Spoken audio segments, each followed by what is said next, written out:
The views and opinions expressed by the host do not necessarily state or reflect those of the company and its management.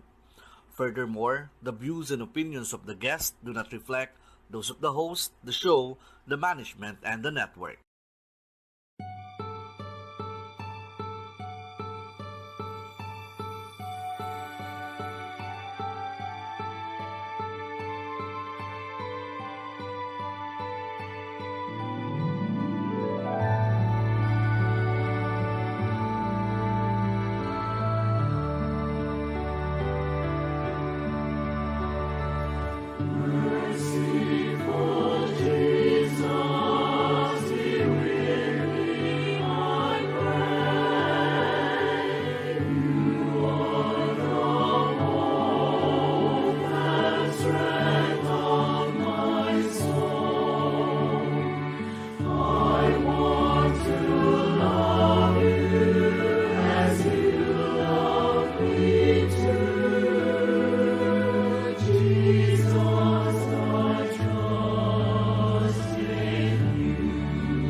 You expired, O Jesus.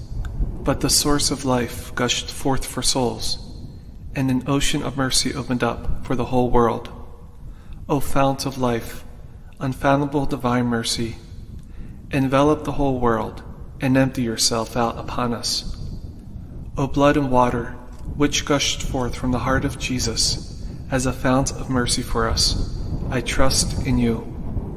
O blood and water, which gushed forth from the heart of Jesus as a fount of mercy for us, I trust in you. O blood and water, which gushed forth from the heart of Jesus as a fount of mercy for us, I trust in you.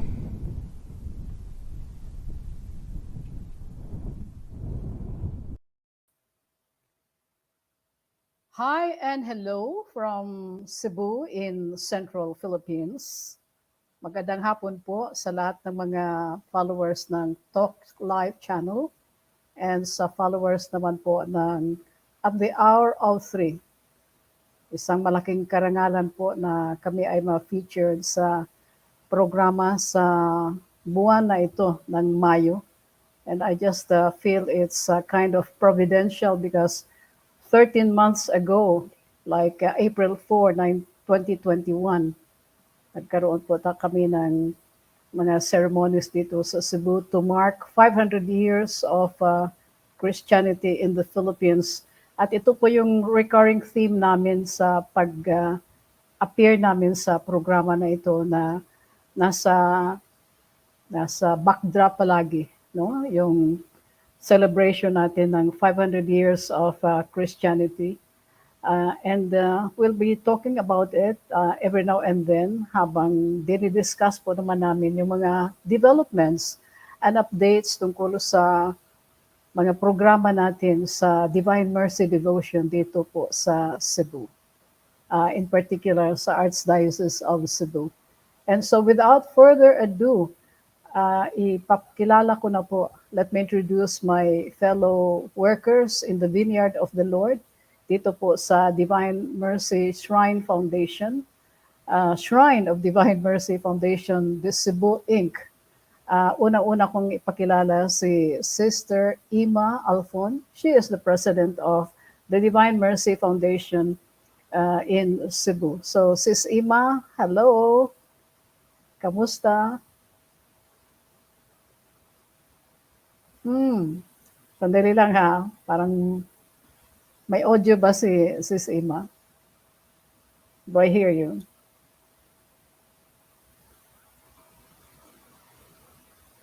Hindi ko siya naririnig ha. Shall I go now to Christian? May audio ba ako kay Ima?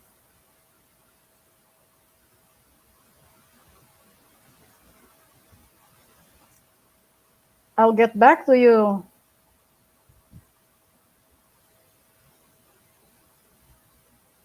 Sis Ima, I'll get back to you. In the meantime, ipakilala ko po isa sa mga kasamahan namin ni Sis Ima, also a fellow worker in the Vineyard of the Lord ng Shrine of the Divine Mercy de Cebu Inc., Engineer Ray Ralota. Brad Ray, Engineer Ray, hi and hello. Yes, good afternoon, hello. Good afternoon to all the listeners of the Hour of 3. Thank you for this privilege. I am Ray Ralota, a civil engineer. I am one of the member of the technical working group of the Shrine of the Divine Mercy Foundation Inc., who will build the structure of the Divine Mercy statue. Thank you. Hello. Okay. Balikan kaya natin si Ima, no? Hindi naman siya nakamute, pero parang wala yata siyang audio. Sis Ima? Wala pa rin. Okay? Now, parang meron na yata. Wala pa rin. Okay. Brother Ray, siguro ano muna tayo, no? Mag-flashback tayo ng konti sa celebration natin ng 500 years of Christianity in the Philippines. And sabihin natin na 5th centenary, hindi siya ordinaryo na celebration ng simbahan Katoliko dito po sa Pilipinas. So, yung inauguration ng April 4, 2021 was opened with yung pag-open naman po ng mga holy doors, no, doon sa mga historical churches natin at sa mga shrines natin na uh, identified ng Archdiocese of Cebu. At yan ay isa sa mga magandang sabihin natin na preparation natin for another campaign na hindi mawala sa isipan natin yung energy and sabihin natin yung spirit of 500 years of Christianity. Malaking karangalan ang tinanggap natin dahil si Pope Francis nag-celebrate ng Mass in the Vatican and other officials of the church like Archbishop Bernardito Auza. Nag-celebrate din siya ng isang malaking sabihin natin Eucharistic celebration doon sa Spain kasi nga ang Spain ang siyang nagbigay ng faith sa atin dito sa Cebu. So, Ray, sabihin natin na kung isipin mo yung nangyari sa nakaraang 1 year, no? And we were still in the middle of the pandemic. Ano yung parang feel mo na experience during the celebration of 500 YOC? Yes, Malo. Actually, in my personal view, during the time that we celebrate the how do you call this, the 500 years of Christianity here in Cebu, despite this pandemic and this typhoon Odette, for us or for me is I always remember the image of the divine mercy, no? Especially we are technical persons in building this shrine.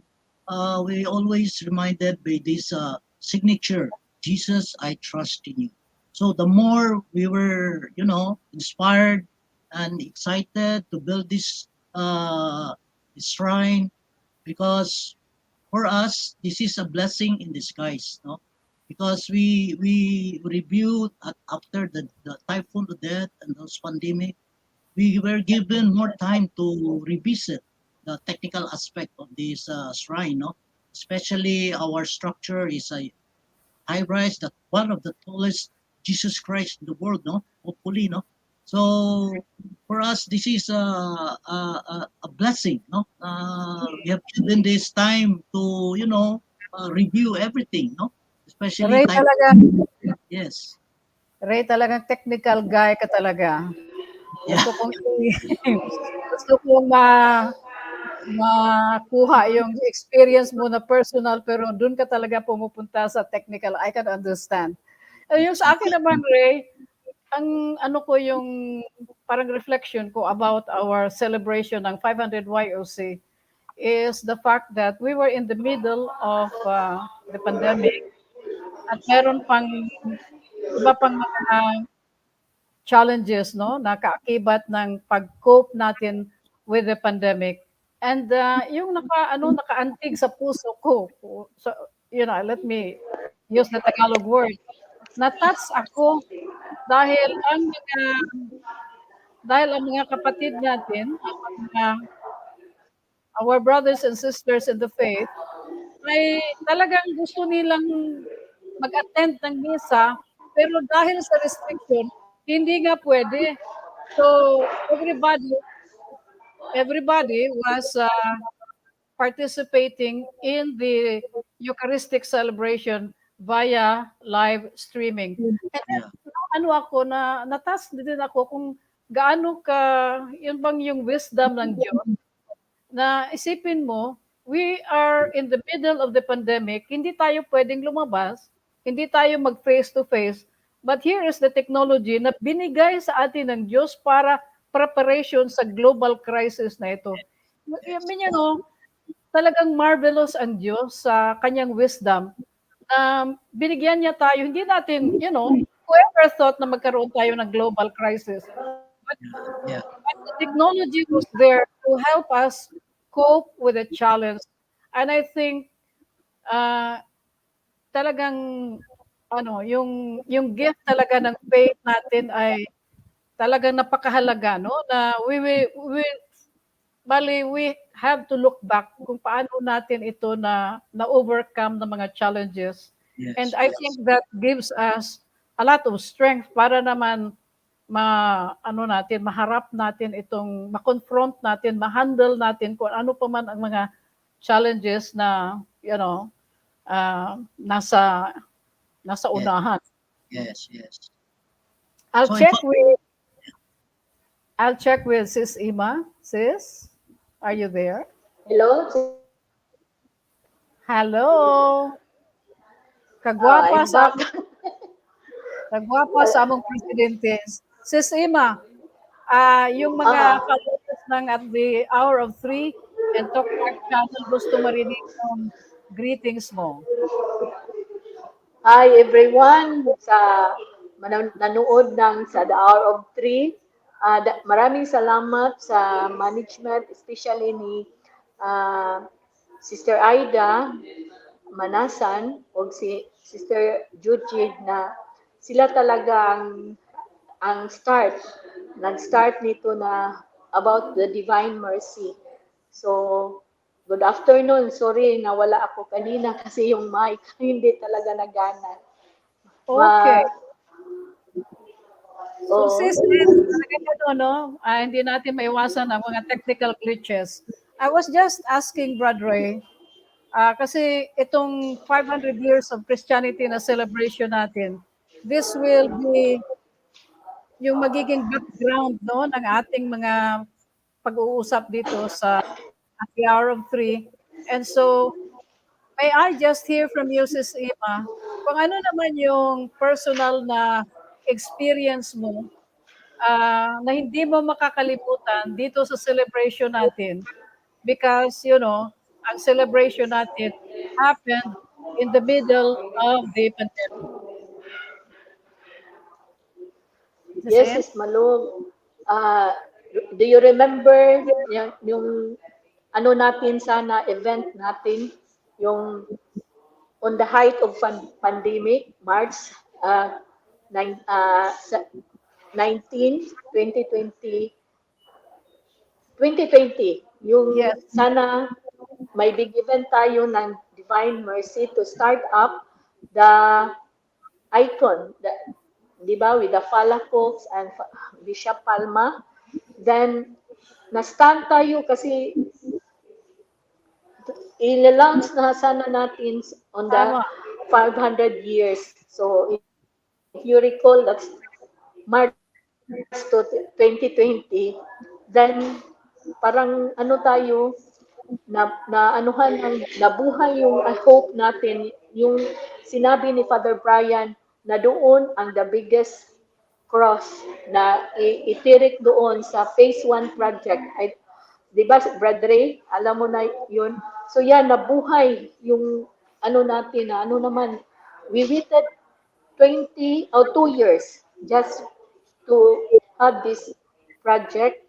And so we are so happy that even the 500 years legacy is in our heart, but now we continue it because of the biggest cross, 500 Jubilee Cross now in our shrine of the Divine Mercy de Cebu. Oo, That tama also yan. is Malong, Oo, kasi the significance of the 500 years. yung, yung signing ng mga development works, yung mga legal na documents, ginawa natin yon, nagkaroon tayo ng event in January, and then plano natin na sa March 2020, once natin yung pagsimula na ng construction. But yun nga, nagkaroon tayo ng hard lockdown, and so sabihin natin na the rest is history. Okay, moving along, siguro gusto na i-share naman natin si Sima ang tungkol sa setup ng ating Divine Mercy dito sa yung brief lang na description, setup natin ng ating organization. Sis Ima? So, ngayon, the Divine Mercy Archdiocese of Cebu was headed by Bishop Palma, Jose is Palma. Then we have our spiritual director, Father Lucas Pino, and I am the lay coordinators. We have 7 districts, and this is the biggest, siguro, the whole Philippines, the Archdiocese of Cebu. So, Sister Malu, 7 districts with 172 parishes. So, to think of na, paano itong lay coordinators na ito na maka-reach out from Central Cebu, North Cebu, South Cebu. So, paano ito? May mga islands pa.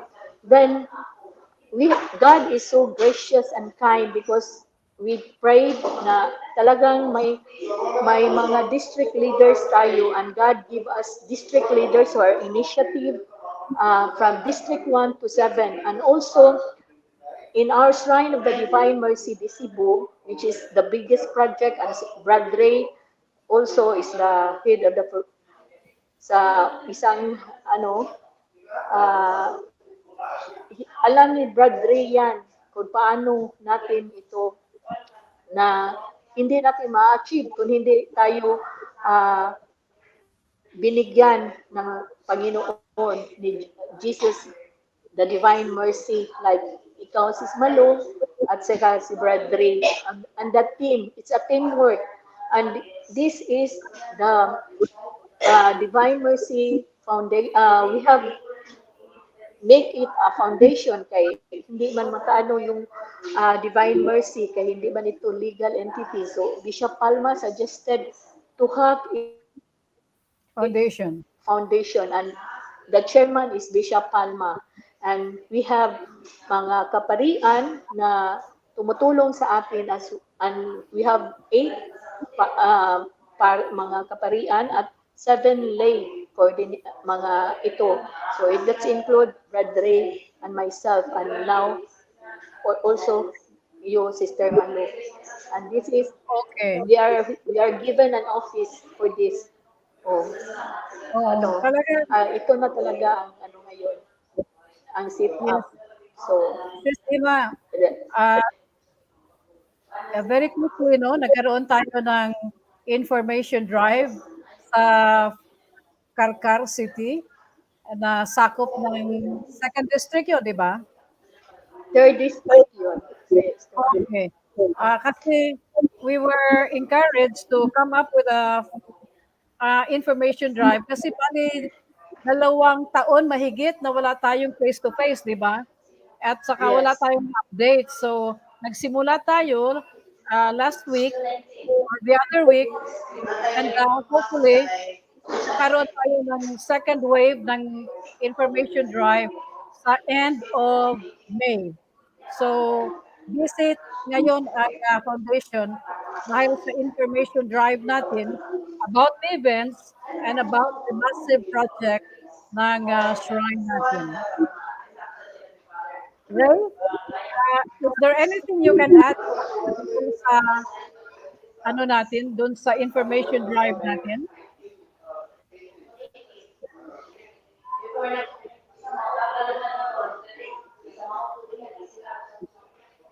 I am trying to tell Krishka na maingay, no? Kaya yan.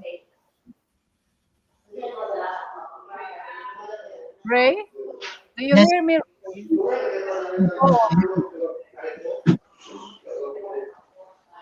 Kanina, just a minute ago, Sister was talking about structure and that talagang nagano tayo aggressive ngayon ang information drive natin tungkol sa mga programa at itong malaking project ng Divine Mercy Foundation Inc.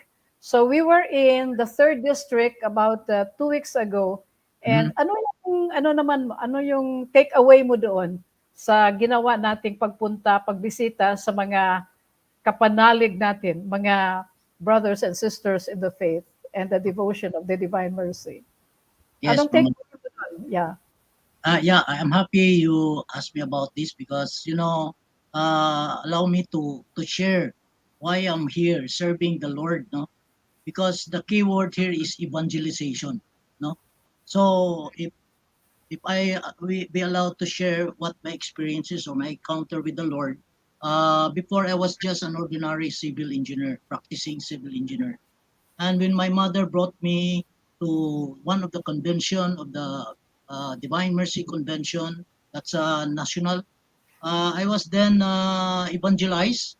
So I was then converted into a devotee of divine devotion, divine mercy, you know.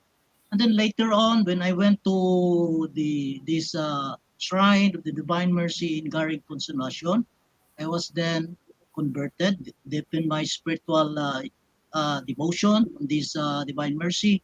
I was then a generous engineer. So that's why I'm here now serving the Lord. I have two children who are already an architect and an engineers. So I have to give back to the Lord. No, so that's why I'm here right now, doing the service to the Lord. So with regards to our district presentation, I actually constantly emphasizing this to the foundation na pag walang evangelization, itong mga project, construction ng shrine, wala ito. No? It should be, the evangelization should be the forefront on this project. Because, for us as engineers, we will not accomplish this building of the shrines without, this devotion that will be spread out to whole Archdiocese of Cebu. That's why we are very happy as far as the technical working group. Archbishop Palma agreed that we will fully disseminate this devotion and messages of the Divine Mercy. So that's why we are aiming to penetrate the all 7 districts as mentioned by Sister Emma. And we have just started with District 3. And there is what we call a very inspiring result of that presentation. No? So that's why, for me, that is very important for this project. Thank Thank you, you. Ray.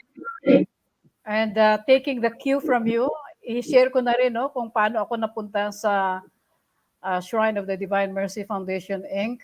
Kasi si Sis Ima, I think one day, many years ago, visited the Cebu Catholic TV network where I am connected as an independent producer. Tapos somebody relayed to me the message na gusto niya daw na makasama, maka-contribute dito sa mga programa ng Divine Mercy Foundation. So ako naman, Ray, ang siguro yung weakness ko, kung matatawag na weakness ito, yung bang pagka kinakalabit ako tungkol sa work na church, oo ako ng oo. Hindi ako, hindi ako, unless of course, yung talagang I have a full plate now. Kinalabit ako ni Sister Aida, pero talaga ako, nag-beg off talaga ako kasi meron tayong malaking project na at the proper time, i-share naman natin dito sa Talk Live channel. Makabigyan tayo ng isang yung dedicated na oras para sa project natin in the future. So yun yung path ko naman kung paano ako napunta sa Divine Mercy Shrine Foundation Inc. And because I am a professional journalist, ang career ko talaga ay sa media. I have been engaged in the media and I rose from the ranks. Reporter ako, nag-manager ako, nag-supervisor ako, lahat na lang, talagang nadaanan ko yan. Nagsimula talaga ako sa mababa hanggang na-achieve ko siguro yung potential ko naman sa gift na binigay sa akin ng Diyos. So, ito yun namang, ito yung binibigay ko ngayon na service for God's glory na maipaabot natin ang devotion to all 4 corners of the world. Kasi sabi ni Bishop Bernardito Ausa, Apostolic Nuncio to Spain, sabi niya, tayo daw mga Pilipino, lalong-lalo na ang mga OFWs. Tayo yung mga bagong mga misyonero.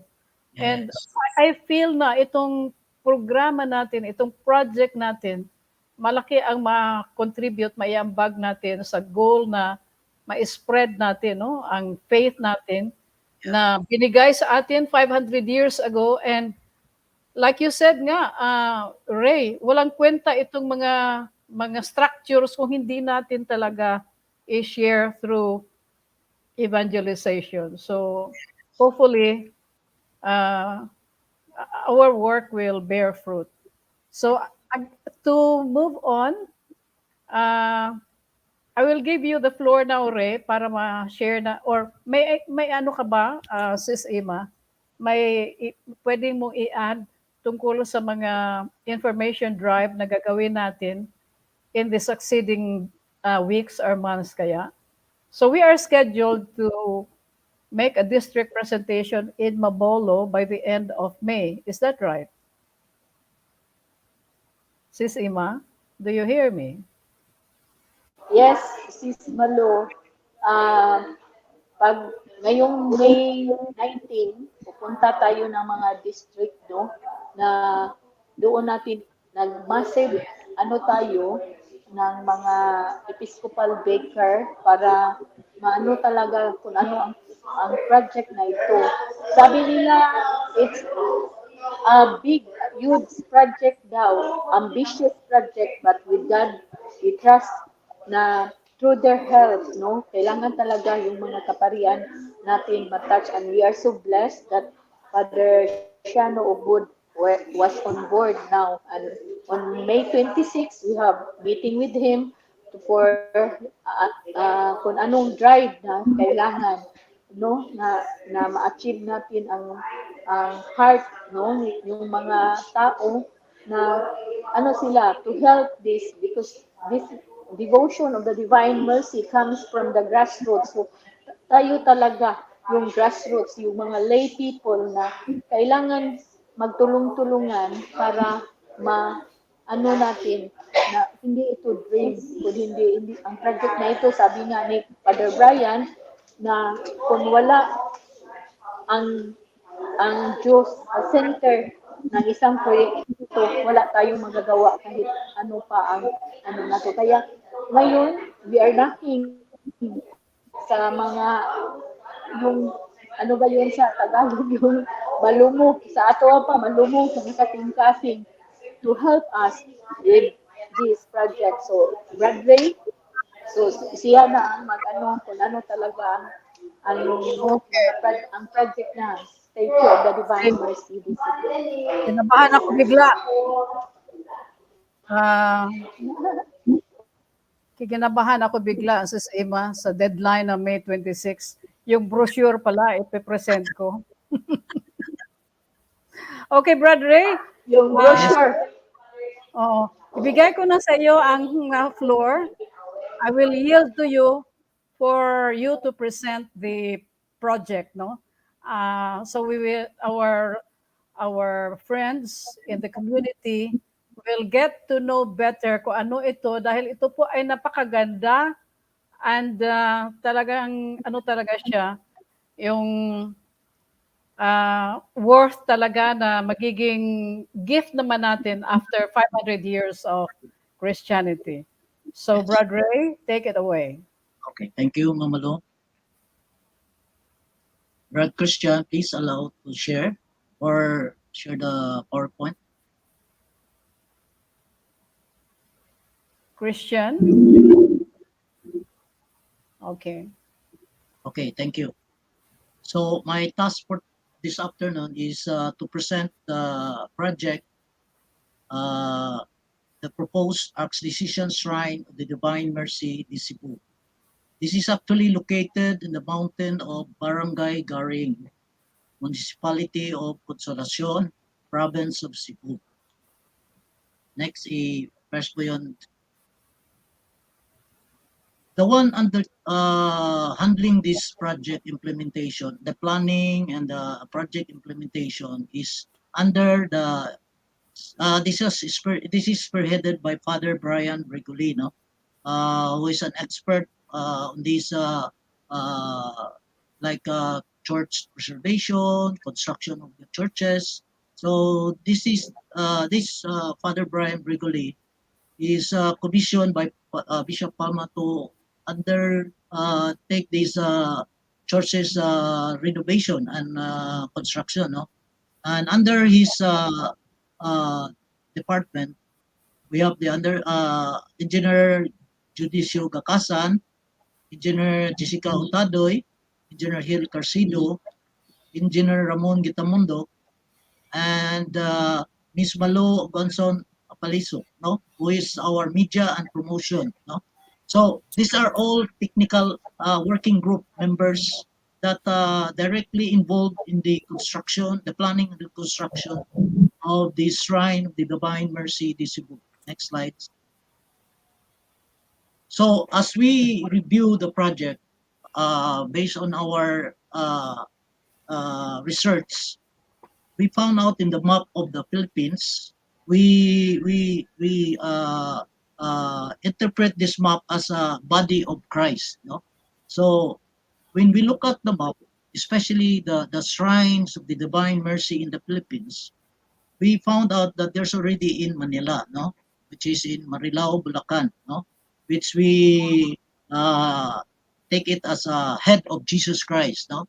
And then later on, we found out there's already Divine Mercy in Mindanao, which is located in Cagayan de Oro City, which we call it the feet of Jesus Christ. And now what is left is the Cebu Shrine, Divine Mercy Shrine, which we interpret this as the heart of Jesus. No? So with this, having said that, so it is really very important that we have to have this Divine Mercy in Cebu or in Visayas area. No? Okay, next slide. So fast forward, if you look at the map of Cebu in relation to the map of Mactan Island, wherein the Mactan International Airport is located, and in the mainland Cebu, there's a international seaport. So when we plotted the location of the proposed Divine Mercy Shrine, it is practically strategic, no? Kasi kung titingnan mo, since this is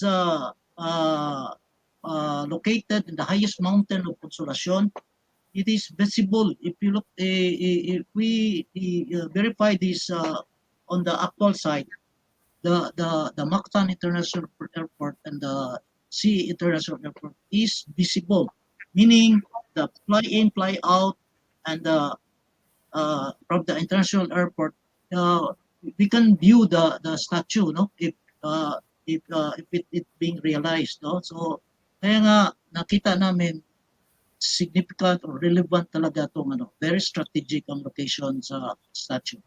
Next slide. So further, we deepen our research. So since this is located at Barangay Garing, we conducted a research, no, and we found out that Garing is something that is a graven image that signifies superpower, no. So it's like when we translate it into it's parang Tori, no, Tori, no. So it's something biblical, no. And then when we further research about Consolacion, we found out that Consolacion is a Spanish word of consolation. Then when we have this one of the homily of Pope Francis, no, which says that Pope Francis said, consolation is always from the Lord, and is a twofold process, receiving a gift and serving others. He said, consolation is a state of transition from the gift received to the service given. So parang natingnan namin, parang parang connected ito sa 500 years Christianity, which is gifted, which is the theme gifted to give, no? So para namin sa technical working group, parang something the Lord has something to say about us, no? Next slide. So here's now the the configuration of the property wherein the Divine Mercy Depot Cebu is located. No, so in this phase one, we have an area of about 1 hectare, no? 1 hectare plus, no? 1.5 hectares. No? This is where the statue of the Divine Mercy will be located, the colored yellow, no? At the center, no? And then the violet one is the Barangay Road. This is where location ito is parang hilly, no? Next slide. So this is now the Google map. If you look at the yellow, the center, the yellow point there, this is the location of the statue. Then the side yard niya, parang slopey siya, no? Next slide. So this is the tabulation of the donated lots, meaning there are actually several lots, no? The 1 hectare, 1.5 hectares, the composition of that is several lots, no? Okay, next slide. Next slide, please. So this is the second phase which were donated by the way, the whole property, the phase one and phase two, was donated by the Gungog family, no? The former mayor in Consolacion. Okay, next slide. So if you look at the Google map, the colored green there is the phase two area. So it's the right side of the barangay road, no? The phase one is the left side of the barangay road. Okay, next slide. And the total area is 4.7 hectares. So again, this composed of several lots. So all in all, the total area of the shrine of the Divine Mercy de Cebu is 6.3 hectares. Next slide. So after reviewing from the location and the total area of the shrine, we reviewed the winning design contest, no? And allow me to share this because this is something that we have to, as technical working group, this is something that we have to based on, no? On our design, no? Because the foundation conducted the design contest last 2016, I think, no? If I'm not mistaken. So allow me to share this video. Can you please share this? I-play ko, Christian.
This is the tallest Jesus Christ in the world, surpassing the Christ the Redeemer and yeah, the Christ the Redeemer in Brazil. Okay, so I think I have to, if I have time, I can proceed. If I do not have time, so that's all my presentation. Okay. Kanina sinabi ni Sis Ima Alfon na always yung naririnig niya na comment about the project is that it's going to be very massive. Nangangailangan ng malaking pondo But it comes also at a time na medyo mahina yung economy natin and people have barely recovered from the pandemic, no? So talagang affected yung lahat ng mga activities natin na kung pag-uusapan ay ang pera, no? Mm. Pero Brad Ray, ang tingin ko naman ay under the leadership, no, or the guidance of Archbishop Jose Espalma, palaging palaging na nagha-handle siya ng mga project na yung parang napaka-imposible. If you remember in 2016, nagdaos tayo ng 51st International Eucharistic Congress, right? Yes, right. And it was, ang preparation nun ay nangyari na nagkaroon tayo ng malaking lindol. Mm. After that, Yolanda. Yeah. Remember na at that time, wala tayong venue that would accommodate 10,000 delegates in one sitting, no? If you remember that. And it was also at the time that si Archbishop Palma was the president of the Catholic Bishops' Conference of the Philippines. So, yung palagi natin sinasabi na he had really a full plate, no? Meron pa siyang CBCP, meron pa siyang dalawang nakakagimbal na calamity na dapat ay tumulong ang simbahan. Yeah. Then there is this preparation for the 51st IEC. I-fast forward ko lang ito, Brad Ray, pero alam natin na na-accomplish niya yun no? Yeah. Out of the blue, merong mga contractor na talagang wala nang no questions asked, talagang inano nila yung IEC structure diyan ngayon sa Pope John Paul II sa Pope John Paul II Street. Anyway. So, ang ibig kong sabihin, Brad Ray, na palaging ganyan no? Ang Diyos ay nagbibigay sa atin ng isang malaking challenge, but He is always there to help us see it through. Yeah. And we saw that happening in the 51st IEC na talagang walang-wala tayo. We barely recovered from twin calamities, pero na-accomplish pa rin natin. At ang programa natin sa 51st IEC ay mahirap na siyang mapantayan. Kaya nga nagdaos ang Hungary. Sila kasi yung host ng 52nd IEC. Sabi nila parang hindi na sila nag-dream na mapantayan nila. Kahit na lang daw katiting ng success natin. Yeah. Sila happy sila because in terms of attendance, in terms of everything, yung preparation, lahat na lang parang siguro kung i-grado mo yun on a scale of 1 to 10, siguro sabihin ko na sige na lang, mga 9.5 siguro. And that happened during the time na ang daming hinaharap ni Archbishop Jose Palma. Ito naman ngayon, ang massive project natin. Kasi nang inaano ko ito, yung nag-document ako nito, Brad Ray, nagtatanong ako, ano bang nangyari? So, okay, sinabi mo kanina, 2015, nag-donate ang Gungob family ng 6 hectares of land dyan sa Garing Konservasyon. And then, at that time, hindi pa ako kasali sa grupo nyo, nagkaroon kayo ng project design contest. And out of 15 entries, yung nanalo na design ay ginawa ni Architect Stephen Rolota. Hindi ko na siya introduce kasi kilala mo siya. Okay.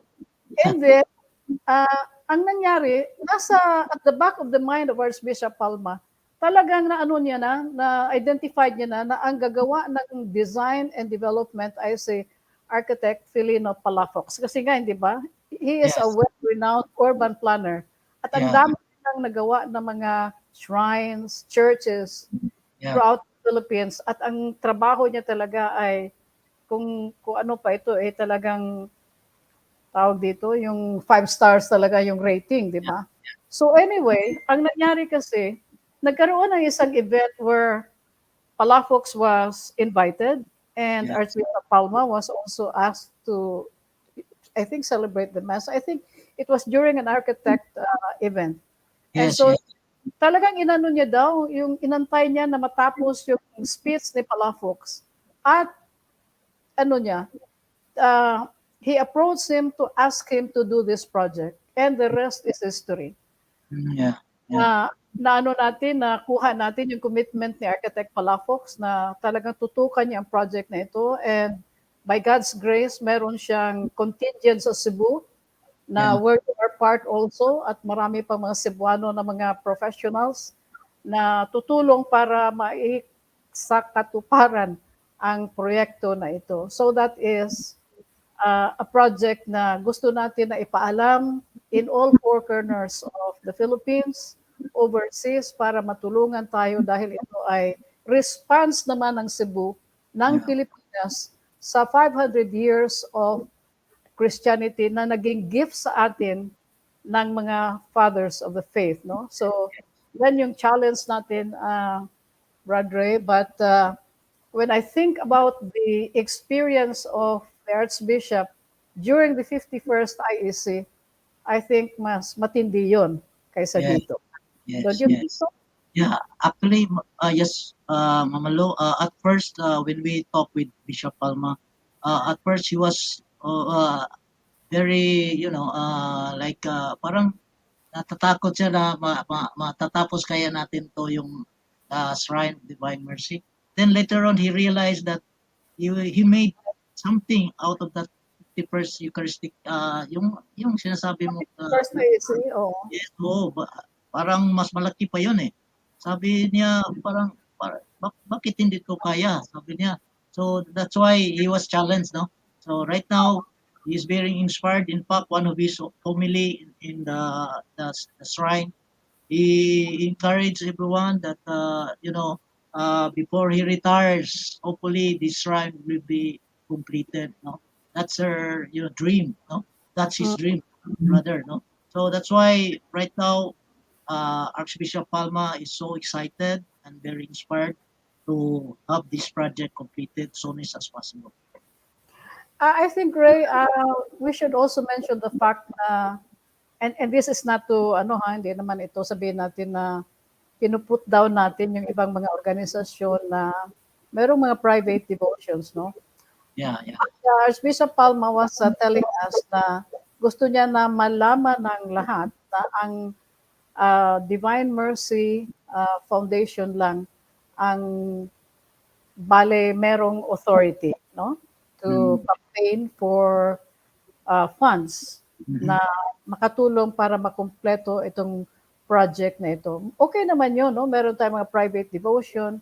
But at this point, Brad Ray, I think dapat malaman ng lahat na ito yung tinututukan na proyekto ni Archbishop Palma at lahat ng mga believers dito sa Cebu, no? Kasi katatapos pa lang ng isa pang landmark diyan sa Northern Cebu, yung Capilenia de Fatima in San Remigio, na naglagay ng bansa natin sa map in the world, no? Kasi ang Capilenia de Fatima sa San Remigio, Cebu, drew thousands and thousands of devotees in April when it was consecrated and blessed by Archbishop Palma.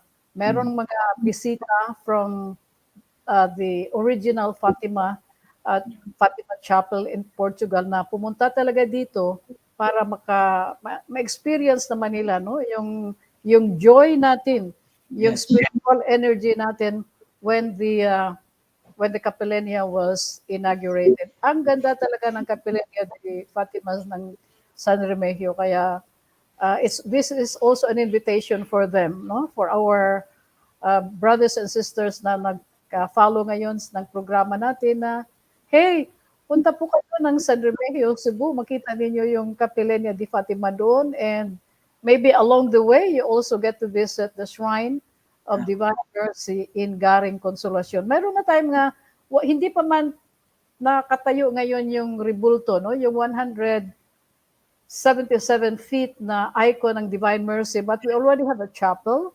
Yes. Meron tayong Visions of the Cross. At merong multi-purpose center doon and we have a gift shop.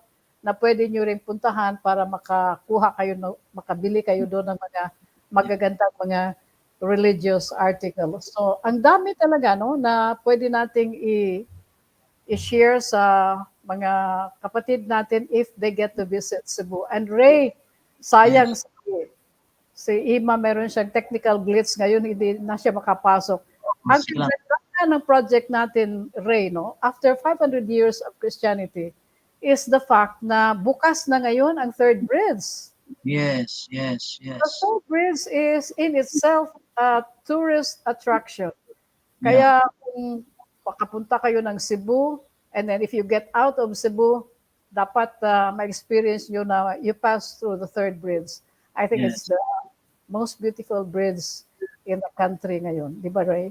Yes, yes, yes. Yeah, actually, Mama Lo, is if this structure will be erected, this is actually visible, no? Just like what I've said, that once this will be erected, all the in and outs tourists, no? You're talking Yes. tourists. They can be some sort of utilization. They might as well will happen conversion, no? So because people will be attracted to that, to the structure in itself, then in fact we are also having the shrine as to be one of the religious tourism area, no? So Yes. we are already applying on that. So for us, this as one of our way of the what we call the new evangelization through the structure. Ang kagandahan naman ng, ng invitation natin, Ray, is that it also sparks economic activity. Alam mo yun? Yes, yes, O, yes. at magtulungan tayo na maka-recover ang ekonomiya natin.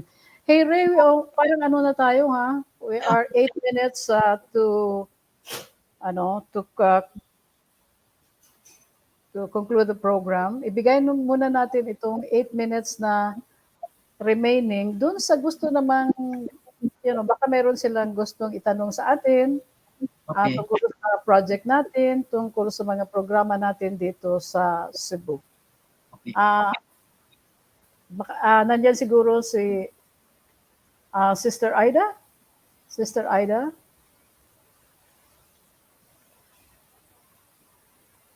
Baka merong But si Sister Ima. Okay. According to Mr. Joe Manasan from Pasig, we were there several years ago, and we will definitely go back to see the completed Divine Mercy Shrine, Cebu, with God's blessing.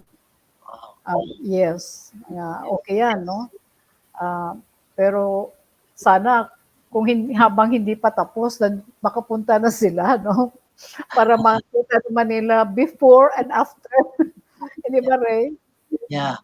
Actually, Mr. Husband, for your feedback. yes, yes. Ano yun, Ray? Go ahead. Yeah, actually, for the updates of the construction, full blast na tayo ngayon, ha? Para sa foundation, then simultaneously we have to build the face of Jesus Christ, no? So simultaneous ito, no? So that the devotees, the pilgrims can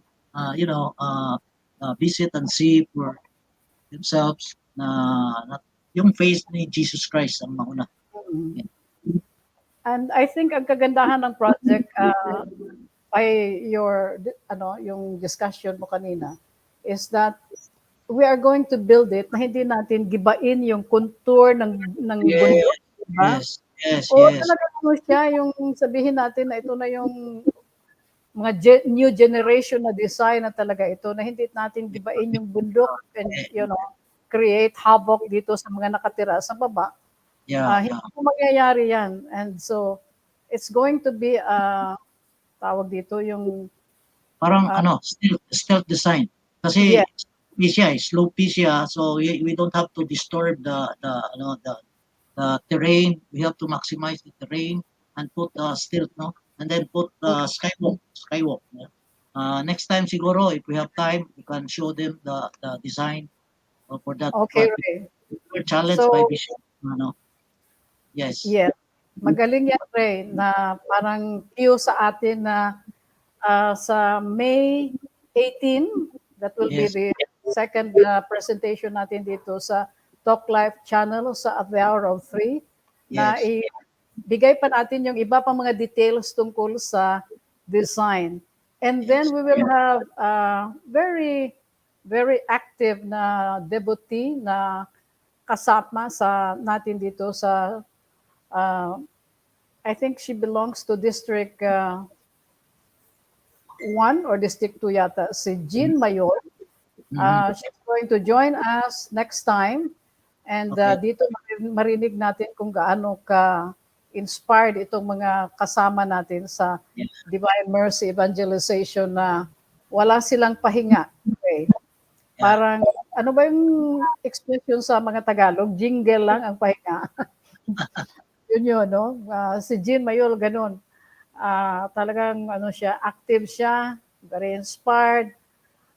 Marami siyang i-share sa atin ng mga karanasan niya tungkol sa sa evangelization efforts natin sa Divine Mercy Foundation. And later on, i-feature din natin isang kapatid natin na, alam mo yon yung hindi pa tayo masyadong na immerse sa faith natin. Marami tayong mga superstitions. Marami tayong mga anting-anting na pinapano natin sa katawan natin. Alam mo yon. And hindi natin alam na yun pala ay may mga negative na impact yun, ha? And this sister of ours will tell us kung gaano ka dramatic talaga yung yung experience niya. So, antayin po natin ito, abangan po natin itong episode na ito in the remaining two episodes ng Divine Mercy Cebu. Yes. So, siguro at this point, Ray, we bid our brothers and sisters goodbye. Ikaw Yes. muna, Ray. Yeah. First of all, maraming salamat sa mga followers, mga viewers dito at the hour of 3, and also the organizers, especially to Sister Aida and Brother Christians, no? So we just have to, for us, with this devotion of the Divine Mercy, we always remember the signature, Jesus, I trust in you. Thank you. And nagpasalamat ako kay Sister Aida Manasan and Joji Laganbian for the patience, pag-follow up sa atin kasi lahat tayo ay busy, pero siguro yan talaga ang gift ng Divine Mercy, no, na ang kakulitan natin ay hindi na siya kulit kundi grasya na. So thank you so much for your patience, Sister Aida and Sister Joji. Iimbitahan po namin kayo na to join us sa susunod na Thursday or Wednesday, Wednesday next week. Marami pa kaming i-share ng mga faith-based experience sa programa po na ito. So, thank you, Aida, thank you, Joji, and thank you, Christian, for your support. And we leave you with a message from our beloved Cebu Archbishop Jose Espalma. Ito po yung mensahe niya sa Divine Mercy Sunday 2022. Christian?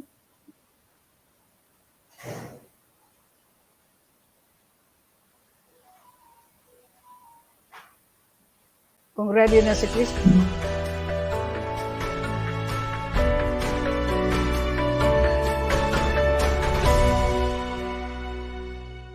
My dear brothers and sisters, mga igsoon diha ni Kristo. Peace be with you. These are the very first words of Jesus when he appeared to his fearful disciples who locked and quarantined themselves after he was crucified and buried. After having left their master and teacher to suffer by himself, except for John, who, together with Mary, stood at the foot of the cross, The disciples do not deserve to be treated as friends again by Jesus, much more to be greeted with peace. However, the risen Lord gives them peace, and He relates to them as if there was no denial nor betrayal at all that happened. Going back again to His scene of the crucifixion, we recall that the first words of Jesus on the cross were words of forgiveness. Father, forgive them, for they do not know what they are doing. He even promised paradise to the repentant thief when He said, "Today you shall be with me in paradise." Despite all the evil and mockery done to Him, there was never any word of vengeance nor threat of any punishment against those who have brought Him to the Mount of Calvary. Why? If there is a clamor for justice, these things should not have happened as they did. Was Jesus forgetful, or had He some sort of amnesia? No. Our Lord remembers everything. However, Jesus, in His boundless mercy, chose to forgive those who have hurt Him. It happened that way because He is a merciful God. He chose to deal with them according to His infinite mercy. Today we celebrate the Feast of the Divine Mercy, or the Divine Mercy Sunday, in the diary of Faustina Kowalska, where the saint wrote faithfully the messages of Jesus to her. We read, "What? On that day, Divine Mercy Sunday, the very depths of my tender mercy are opened. I pour out a whole ocean of graces upon those souls who appreciate or who approach the fount of my mercy. On that day, all the divine floodgates through which graces flow are opened." Unquote. St. John Paul II, who proclaimed the second Sunday of Easter as the Divine Mercy Sunday, tells us that mercy is the most stupendous attribute of the Creator and of the Redeemer. Stupendous means extremely impressive, outstanding, or astounding, marvelous, causing amazement. Our minds could not simply comprehend God's mercy if we think only of retribution or simply of justice. God's mercy is much, much more than we can imagine nor perceive it to be. When we recall the parable of the prodigal son, and we recognize the merciful love of the Father who embraced the erring son back to His loving arms, we somehow resonate with that experience. Struggling with our own weaknesses, frailties, and imperfections, we know that we are not worthy of all the graces that God continues to bestow upon us. Though unworthy, blemished, wounded, and scarred, our merciful Lord loves us no matter what. All it takes for us to experience and benefit much from His divine mercy is to approach with humility, the sacrament of reconciliation and seek God's forgiveness, to recognize our need for His mercy. In his encyclical letter, Dives in Misericordia, and the Mercy of God, St. John Paul II, referring to the mercy of God in the mission of the Church, tells us that, quote, professing mercy and remaining always faithful to it, the Church has the right and the duty to call all upon the mercy of God, imploring it in the face of all the manifestations of physical and moral evil, before all the threats that cloud the whole horizon of the life of humanity today. Unquote.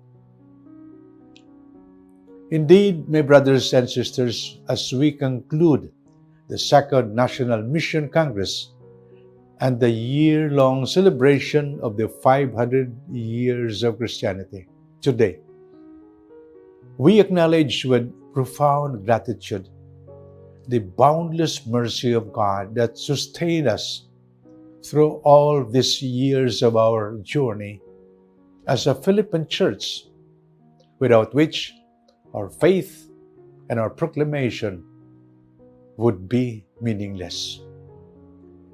And as we continue to traverse the future ahead of us, as a church and as a nation, we unceasingly call upon the mercy of God for guidance, blessing, and protection. Let us commend to Him whatever lies beyond our journey, for we believe and we proclaim that His divine mercy sustains us and will continue to see us through, for His mercy endures forever. Jesus, King of mercy, we trust in You.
The preceding was a paid program. The views and opinions expressed do not reflect those of Talk Live channel.